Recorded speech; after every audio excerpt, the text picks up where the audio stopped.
आणि यानंतर आपण थेट नाशिकमध्ये जाऊयात। नाशिकमध्ये गोकुळ गीते यांची भेट घेण्यासाठी मंत्री गिरीश महाजन पोहोचलेले आहेत, तर उदय सामंत देखील तिकडे उपस्थित आहेत, गोकुळ गीते देखील आहेत। आणि आता गोकुळ गीतेंनी जो उमेदवारी अर्ज दाखल केलाय, जी बंडखोरी केली आहे, त्या संदर्भात तिथे चर्चा होती आहे।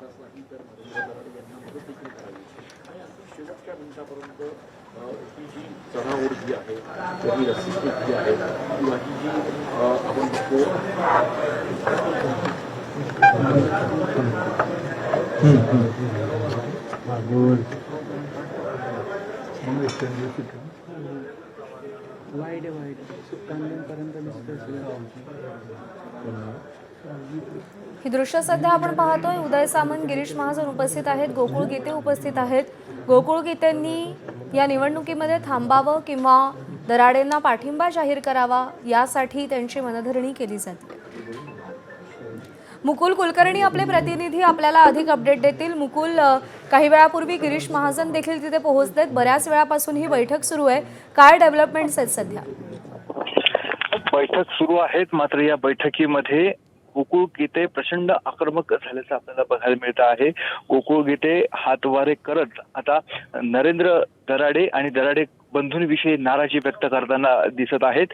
ज्यावेळेस हे संपूर्ण चर्चेला सुरुवात झाली, चर्चेच्या सुरुवातीमध्ये एक प्राथमिक चर्चा म्हणून असं बोलण्यात आलं होतं की महायुतीचं वातावरण बिघडत आहे, ते वातावरण बिघडू नये यासाठी आपण महायुतीच्या घटकांनी प्रयत्न करायला पाहिजे। त्यावर गोकुळ गीते अतिशय आक्रमकपणे म्हणाले की महायुतीचं वातावरण मी बिघडवत आहे का, माझ्यामुळे बिघडलं आहे का, मला मतदारांचा पूर्णपणे पाठिंबा आहे आणि त्या मतदारांच्या पाठिंब्याच्या जोरावरच मी ही निवडणूक लढवत आहे आणि मला किती पाठिंबा मिळतो हे दराडे यांना देखील माहीत असल्याचं गोकुळ गीते हे त्यांच्याकडनं वारंवार सांगितलं जात आहे। त्यांच्या आक्रमकतेला शांत करण्याचा प्रयत्न मंत्री उदय सामंत आणि गिरीश महाजन यांच्याकडनं केला जात आहे, तर दुसऱ्या बाजूला त्यांच्याच बरोबर समोरच्या बाजूला बसलेले नरेंद्र दराडे मात्र त्यांच्या तोंडातून एकही शब्द अद्यापर्यंत बाहेर निघालेला नाहीये।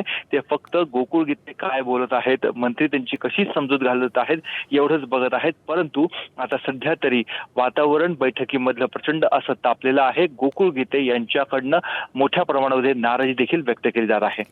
मतदार आपल्या बाजूने आहेत असं गोकुळ गीते अगदी विश्वासाने सांगतायत, याचा अर्थ ते अजूनही आपल्या उमेदवारीवर ठाम आहेत असं म्हणायचं का? बरोबर आहे। आता ही शेवटची बैठक आहे, या बैठकीमध्ये जो निर्णय होणार तो निर्णय होणार आहे। त्यामुळे एका बाजूला महायुतीकडनं मोठ्या प्रमाणात प्रयत्न केले जात असताना दुसऱ्या बाजूला गोकुळ गीते देखील आपला निकराचा लढा हा कायम ठेवत आहेत। त्यांना माहिती, आता जर मी काही बोललो, मी जर माझी नाराजी जर दर्शवली नाही, माझी मागण्या ज्या आहेत त्या मागण्या जर मी काही मांडल्या नाही, तर पुढे त्याचा फारसा गंभीरतेने विचार केला जाईल का, हे त्यांना गोकुळ गीते यांना देखील माहिती आहे। आणि गोकुळ गीते आपली बाजू हे मांडत आहेत आणि दुसऱ्या बाजूला आपण बघितलं नरेंद्र दराडे ज्यांना गोकुळ गीते यांची माघारी हवी आहे ते मुकुल, गोकुळ गीते आणि नरेंद्र दराडे किंवा एकूणच गीते बंधू आणि दराडे यांच्यामध्ये वाद नेमका काय आहे, त्याची सुरुवात कशी झाली, काय पार्श्वभूमी आहे या बंडखोरी मागची?